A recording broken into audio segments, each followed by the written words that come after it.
Մարդիկ Google-ին, հիմա արդեն ChatGPT-ին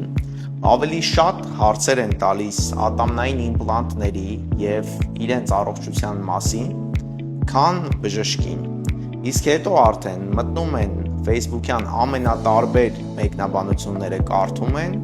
և վերջում որոշում կայացնում։ Ու եթե հանկարծ մի դեպք են գտնում, որում որ իմպլանտը չի սերտաճել, լուսաբանվում է 1000 անգամ ավելի շատ լույսի արագությամբ, քան ասենք օրինակ այն մյուս 1000 մարդու արդյունքը,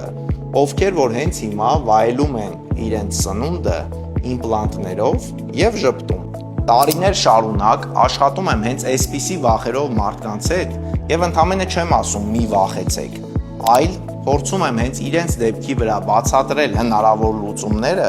և թե ինչ է պետք անել, որ տվյալ արդյունքը ծառայի տասնամյակներով, ոչ թե պարզապես նստում ու քննարկում Facebook-յան մեկնաբանությունները իրենց հետ։